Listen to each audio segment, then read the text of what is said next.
Welcome to another deep dive. Today, we're exploring cybersecurity, specifically the trends shaping the rest of 2024. And to guide us, we're going to be turning to experts from Spain's cybersecurity scene. It's like we're getting to listen in on a strategy meeting. Yeah, and we're going straight to the source. It's a Spanish radio show, also a podcast, called Afterwork. The host, Eduardo Castillo. Brought together some big names. Luis Fernández, he's the editor of SA Magazine. It's a cybersecurity publication. And we've got cybersecurity experts, Pablo Emeterio and Mónica Valle. So their insights are going to really help us see where things are going. Okay, let's start with something that, it really resonated with me. The pendulum of privacy and security. Luis Fernández used this analogy, can describe the tension between wanting digital freedom, but also needing to be safe online, always trying to find that balance. It's a classic problem, and it shows up everywhere in our digital lives. Fernández had a very good example. Telegram, they just updated their privacy policy. And, no more secret chats. The ones that were supposed to be, super private and encrypted, they're gone. And this was pretty soon after Telegram's CEO got arrested.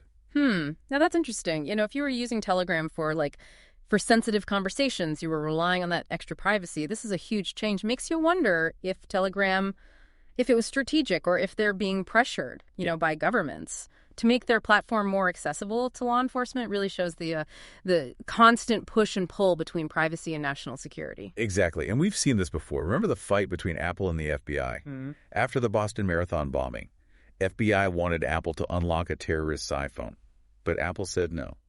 They had to protect user privacy. So this pendulum just swings back and forth. Sometimes privacy wins, sometimes security. What do you think? Where is it headed in the next few years? That's the million-dollar question. But our lives are becoming so digital, so I think we'll see even more of these clashes. For sure. Something to watch. Okay, so moving on from policy changes, let's talk about vulnerabilities. The Afterwork team, they discussed a story about a Google Chrome extension. It was called PDF Toolbox. And it was, it was secretly recording what users were doing online. This is exactly how something that seems harmless can actually be a threat to your privacy. Browser extensions, they often have access to your browsing data. And in this case, PDF Toolbox, it was misusing that access. They were collecting and sending information without users knowing or agreeing to it. It's a good reminder to be careful about what we install in our browsers. It makes you think twice before clicking add to Chrome. How many other extensions are out there just collecting data without us knowing? It's a valid concern. And it shows how important it is to really check out extensions before installing them. Read the reviews, see who the developer is, and only install extensions from sources you trust. And always, always be cautious of extensions that want too many permissions or want to access data that isn't really needed for them to work. Good advice. So it's not just the big players, but also these little pieces of software that can sneakily mess with our security. Speaking of vulnerabilities, the Afterwork team also found security flaws in, this might surprise you, electric vehicle charging stations. Yeah, they talked about how hackers could use these flaws to get into the communication between the car and the charging station. They could even mess with the charging process. Wait, so someone could, hack my car while it's charging. How real is that threat? It's possible, but a widespread attack, probably not very likely. But finding these flaws, it shows a bigger problem. We're still using insecure protocols and not paying attention to basic security. And I loved what Pablo Emeterio said. He was like, come on, we've had enough time in tech to stop using insecure protocols. It's frustrating. With all the progress we've made, we're still vulnerable because of these basic oversights. Definitely. And these vulnerabilities, they're a big reason why we're seeing this push for stronger cybersecurity laws all over the world. Which brings us to NIS2, the new cybersecurity regulation from Europe. Luis Fernández, being the editor of a cybersecurity magazine, he had a lot to say about this. Can you give us the rundown on what NIS2 is and why it matters? NIS2 is a pretty big deal. It's supposed to make cybersecurity stronger across different sectors in Europe. It says that organizations have to appoint CISOs, that's Chief Information Security Officers, and senior management. They're directly responsible for cybersecurity risk. So it's a big step toward making sure that cybersecurity is taken seriously at the top levels of organizations. So no more ignoring cybersecurity. I like it.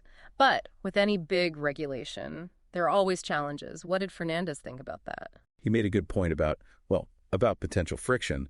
When these new cybersecurity roles show up, think about it. You're adding CISOs, and you're giving senior management direct responsibility for cybersecurity, So you can end up with overlapping responsibilities and power struggles within organizations. Right, new roles, new hierarchy. Things are going to shift around. Definitely potential for some bumps along the way. But I'm guessing those are small issues compared to, getting a whole continent on board. With all these new rules, did Fernandez have any concerns about that? He did, especially about Spain being ready to fully implement NIS2. By the October deadline, he mentioned political complexities and the lack of a central cybersecurity agency as potential roadblocks. So not only are there all these new rules, but maybe not even the structure to actually enforce them. And Fernandez said there are something like 2,500 to 3,000 cybersecurity regulations in Spain alone. No wonder it feels a bit chaotic. It's information overload. Not just Spain, but globally. We're seeing so many new cybersecurity regulations because governments are trying to keep up with the constantly changing threats. And it's creating, a tangled web of rules and requirements for businesses to figure out. So we've got the pendulum swinging back and forth, vulnerabilities everywhere, and a ton of new regulations. It's starting to feel a bit overwhelming. It is a lot. But on the plus side, people are starting to realize we can't face these challenges alone. Right. The Afterwork discussion, they talked about Securmática. It's a big cybersecurity conference in Spain. And the theme this year really stood out, hands-on and well-accompanied. I love that theme. It really captures the need to work together and share knowledge, which is so important in cybersecurity. It's like a reminder, even in a field that's so complex and technical, human connection and support are still really important. We're all in this together. Absolutely. We need to share what we know. Best practices, resources, because cyber criminals are getting more and more sophisticated. And we can't afford to work in silos. Collaboration is key. And looking ahead, Luis Fernández had some interesting thoughts about the future of cybersecurity, specifically the rise of digital identity. He thinks digital identity is going to be central to how we protect ourselves online. In the next few years, it's about having a safe, a unified way to manage and share our digital credentials, something that could completely change online interactions. This is where the EU's idea of a digital wallet comes in, right? It's supposed to be this secure and easy way to keep and manage our digital identities. No more remembering a million different passwords. But I imagine, there are going to be some challenges and maybe even new vulnerabilities. You're right. The digital wallet has a lot of potential, but we need to think about the risks too. Fernandez said that the EU's digital wallet could have a global impact, kind of like what we saw with GDPR and data privacy laws. The EU often sets the standard. It's like they're saying, hey, world, this is how to do digital identity right. But of course, there are other players, and not all of them have the best intentions. Exactly. There are other initiatives out there, like WorldCoin. It was pretty controversial. They were scanning people's irises in exchange for cryptocurrency, which raised a lot of concerns about privacy and biometric data collection. Okay, that's a bit creepy. It shows the potential problems with digital identity and how important it is to carefully consider the trade-off between convenience and privacy. It's a balancing act, and something we'll need to be more aware of as digital identity becomes more common. So we have the EU pushing for a secure and unified digital identity system, while others are taking a more, let's say, invasive approach. It's a race to shape the future of digital identity, and the stakes are high. Definitely. It'll be interesting to see how it all plays out. But along with this focus on digital identity, Fernandez also predicts that we're going to need more sector-specific cybersecurity expertise. Can you explain that a little? What does he mean by sector-specific? As more industries go digital, like transportation, energy, finance, they're going to need specialists who understand the specific cybersecurity risks of their particular sector. It's not a one-size-fits-all approach anymore. So we need cybersecurity experts who speak the language of, energy grids, transportation systems, and financial networks. Exactly. And Fernandez gave a great example. He talked about the challenges faced by large corporations like Iberdrola. It's a Spanish multinational electric utility company. They have thousands of suppliers, and many of them don't have enough cybersecurity resources. That sounds like a recipe for disaster. One weak link in the supply chain could compromise the whole system. And as these systems get more connected, the risks just keep getting bigger. Exactly. It raises some big questions about responsibility and support within the supply chain. Who's ultimately responsible for securing all those connections? How do we make sure that even the smallest suppliers have the resources and the knowledge to protect themselves? It's complicated, but it shows that we need a more elaborative approach to cybersecurity. We can't just focus on individual organizations. We need to think about the security of entire ecosystems. Right. And sometimes, even with all this complexity, the biggest threats come from, well, the simplest things. Like what? You're not going to tell me it's those Nigerian prince emails again, are you? Not quite. But the Afterwork team did talk about something that's both familiar and surprisingly dangerous. Malicious macros in Microsoft Excel spreadsheets. No way. I thought those were a thing of the past. I haven't seen a macro warning in years. You'd be surprised how often they're still used in attacks. It's crazy that, even with all these advanced cyber attacks, something as simple as a malicious macro can still be so effective. I guess it's like they say, the more things change, the more they stay the same. But seriously, how are people still falling for these macro tricks? It often comes down to user awareness and caution. People see a familiar file type, and they don't think twice about enabling macros, especially if the spreadsheet seems like it's from someone they trust. And someone suggested that they should change the Enable Macros button in Excel to Infect Me. It's funny, but also a good reminder that even files that seem safe can be dangerous. It's all about making people aware and getting them to think before they click that button. Even with all the talk about digital identities Okay. and vulnerable charging stations and all these new regulations, we can't forget about the basics. Strong passwords, being careful about attachments, and yeah, even watching out for those sneaky macros. It's a multi-layered battle, and every layer matters. Absolutely. Cybersecurity is about being vigilant on all fronts. Well, this has been really insightful. I'm already feeling more informed. And honestly, a little more paranoid. But knowledge is power, right? Exactly. And we're just getting started. So welcome back. We've covered some pretty complex stuff, the balance of privacy and security, the vulnerabilities that are like hiding in plain sight, and all those cybersecurity regulations. But there's one thing that connects it all, something that Luis Fernández and the Afterwork team kept coming back to, the human factor. You know, that's a good point, because we talk about all this tech Yeah. and sophisticated attacks. But so often, it comes down to human error, doesn't it?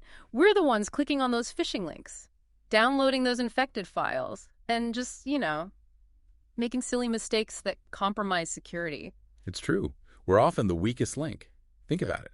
You can have the best security systems in the world, but all it takes is one employee clicking on a bad link in a phishing email, and the whole thing comes crashing down. It's kind of scary when you think about it. All this advanced technology, and we're still so vulnerable to these pretty basic tactics. So how do we fix this? How do we mitigate this human risk? Can we even stay ahead when the threats are always changing and getting more sophisticated? That's the real challenge, isn't it? Yeah. But the Afterwork experts had some good ideas. Luis Fernández talked a lot about the importance of education and awareness training. It's not enough to just tell people to be careful. We have to give them the knowledge and skills to actually identify and avoid threats. It's like learning a new language. But instead of grammar and vocabulary, it's malware and phishing techniques. You have to learn to spot the red flags, understand how the attackers work, and just be, a little bit skeptical about everything online. Exactly. And it's not just about individual awareness. Organizations need to build a culture of cybersecurity, where everyone understands that they play a part in protecting sensitive data and systems. It's about shared responsibility for security, from the top all the way down. It takes a village, right? But education and awareness, they're only part of the solution. What else did the Afterwork team suggest for making cybersecurity stronger? Fernández also talked about the need for better collaboration between the public and private sectors.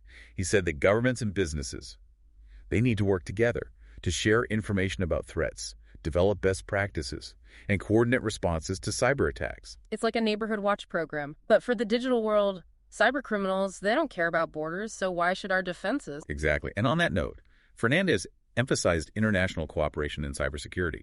He pointed out that a lot of cyber attacks, they come from other countries, so it's really important to have strong partnerships with international law enforcement agencies and cybersecurity organizations. It's like a global game of cat and mouse. The good guys and the bad guys, trying to outsmart each other. But it sounds like we need more than just sharing information and collaborating. We need to be proactive, right? Like anticipate threats and come up with strategies to counter them before they even happen. Absolutely. And that brings us to another key point. Investing in research and development. We have to keep innovating, developing new technologies and approaches so we can stay one step ahead of the attackers. Okay, so education, collaboration, and innovation. Sounds good, but also a little bit overwhelming. Where do we even begin with all of this? I know it can feel daunting, but I think the key is to start with the fundamentals. Back to basics. What does that look like in practice? For individuals, it means practicing good cyber hygiene, using strong passwords, turning on two-factor authentication, keeping your software updated, being careful about what you click on and download, and watching out for phishing scams. It's like creating good digital habits, just like we brush our teeth and wash our hands. Exactly. But what about organizations? What are the fundamentals for them? It starts with having a good cybersecurity strategy that fits with the organization's goals. So it's not just about having the latest software. You need a plan. Exactly. The strategy should outline how the organization is going to identify, assess, and mitigate cybersecurity risks. And then, of course, you have to actually put that plan into action. Absolutely. You need clear roles and responsibilities, processes for responding to incidents, and make sure employees are trained on security protocols. And don't forget about regular security audits and assessments to find vulnerabilities and make sure everything is working properly. Right. It's an ongoing process, not a one-time fix.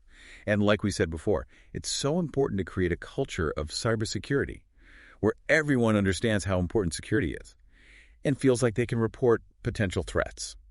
So we've talked about awareness, collaboration, and innovation, and some practical steps for individuals and organizations. But what about technology? It seems like there's always a new cybersecurity tool or solution. That's supposed to be the answer to everything. Are there any technological advancements that you're particularly excited about? There are some really cool things happening. One area that's getting a lot of attention is artificial intelligence. AI is being used to automate threat detection and response, analyze tons of data to find patterns and anomalies, and even predict future attacks. So AI is like our cybersecurity sidekick, helping us find the real threats. In a way, yes. But it's important to remember that AI is just a tool. It's only as good as the data it's trained on. And the humans who are using it. Right. We can't just trust the machines blindly. We still need human expertise to understand the data, make decisions, and guide the AI. It's a partnership, not a replacement. Exactly. And along with AI, we're seeing progress in other areas, like blockchain technology. It's being used to make data more secure and create systems that are more secure and transparent. And then there's the constant evolution of security software and hardware. Companies are always coming up with new ways to protect our devices and networks. It's like a never-ending arms race. It is. But that's what makes cybersecurity so interesting. It's always changing, and there's always something new to learn. And as we've been discussing, it's not just about technology. It's about people, processes, and collaboration. Exactly. And I think that's a key takeaway for our listeners. Cybersecurity is everyone's responsibility. It's not just something for IT professionals or government agencies. It's something we all need to be aware of. It's like wearing a seatbelt in a car. It doesn't guarantee you won't get hurt, but it reduces your risk. Perfect analogy. And just like with physical safety, cybersecurity means being proactive, taking steps to protect ourselves, our data, and our devices. So as we wrap up this part of our deep dive, what are the key things you want our listeners to remember? I think the most important thing is to remember that cybersecurity is a journey, not a destination. It's a constant process of learning, adapting, and evolving. It's not about being perfectly secure, because that's probably impossible. It's about managing risk, making smart decisions, and being prepared for the challenges that come with being online. Exactly. And it's about recognizing that we're all in this together. Cybersecurity is a shared responsibility, and we need to work together to create a digital world that's more secure and more resilient. Well said. We're going to take a short break, and we'll be back soon for the final part of our deep dive, where we'll explore some specific things you can do to improve your own cybersecurity and talk about the future of this ever-changing field. Welcome back to our cybersecurity deep dive. We've explored a lot: the balance of privacy and security, the human element, the need to work together. But I think now our listeners are ready for some practical tips. We've talked about the big picture. Now let's focus on what people can actually do to protect themselves online. Yeah, let's get down to the basics, the things that can really make a difference. Okay, Cybersecurity 101. What are the essentials? First, strong passwords. I know it's been said a million times, but you wouldn't believe how many people still use weak passwords. It's true. It's a pain to remember all those complex passwords, but it's worth it. knowing your accounts are safe. And luckily, there are password managers now. Right, password managers are amazing. They create those strong, unique passwords for you and store them securely so you don't have to remember them all. And speaking of accounts, two-factor authentication. It's a must-have. It's that extra layer of security. You have to enter a code from your phone or email along with your password. It makes it so much harder for attackers to get in, even if they steal your password. So strong passwords, two-factor authentication, check and check. What else? Keep your software up to date. Those updates often include security patches that fix vulnerabilities, so install them as soon as you can. And not just your operating system, all your software. Browsers, apps, everything. I know those updates can be annoying, but they're there for a reason. Think of it like locking your doors and windows. You wouldn't leave them open, right? Software updates are like locking your digital doors and windows. Okay, passwords, two-factor authentication, software updates. Got it. What about just being online in general? Are there any warning signs people should look out for? Be careful with suspicious emails, links, and attachments. Don't click on anything from senders you don't know, and don't open attachments unless you're sure they're safe. Especially watch out for emails that try to rush you or make you feel pressured to act quickly. It's like they say, if it sounds too good to be true, it probably is. Exactly. And be careful what you share online. Don't post personal information on social media or public platforms. And be thoughtful about what you put on websites and forums. Think before you post, because once it's out there, it's out there. Right. If you're ever not sure about a website or email, take a minute to check it out. Look at the website address. See if you can find reviews or information about the sender. Trust your gut. If something feels wrong, it probably is. Great advice. So be proactive, be informed, and be a little bit skeptical. Don't just click on everything. Take a second to think. Exactly. And cybersecurity is an ongoing thing. You'll never be perfectly secure.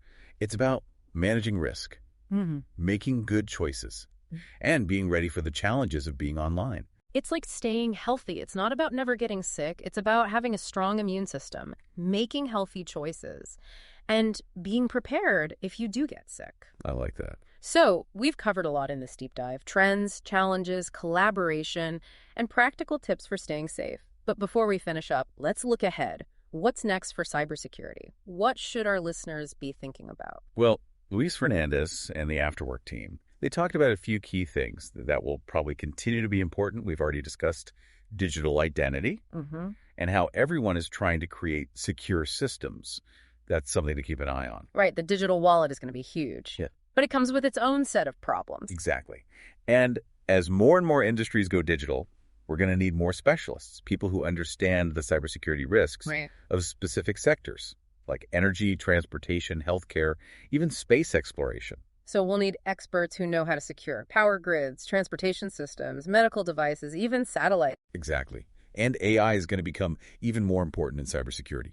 We'll see more tools that use AI for detecting threats, responding to them, and even predicting them. But like we said, AI is just a tool. It still needs human supervision. For sure. And one more thing that I think will be really important, the connection between cybersecurity and data privacy. Right. As we collect and share more and more data, protecting that data and making sure it's used responsibly, that's going to be crucial. We're going to see more regulations and discussions about data privacy and security. Definitely. And this is where individuals have a lot of power. We need to be informed about how our data is being used, and we need to demand transparency and accountability from the companies that collect our information. It's about taking back control of our digital lives and making sure our privacy is respected. Exactly. And cybersecurity isn't just a technical issue, it's a societal issue. It affects us all, and we all have a part to play in creating a better digital future. That's a great point. Well, I want to thank you for walking us through all of this. You're welcome. Hopefully, our listeners feel like they can take control of their own cybersecurity and help build a safer digital world. So, listener, what's the one thing you're taking away from this deep dive? What are you going to do today to improve your own cybersecurity? Start with the basics. Change your passwords. Turn on two-factor authentication. Update your software. And remember, cybersecurity is a journey. Stay informed, be proactive, and ask questions. And remember, we're all in this together. Let's work together to make the digital world more secure, more resilient, and more trustworthy. Until next time, stay safe online. And keep diving deep. End of transcript.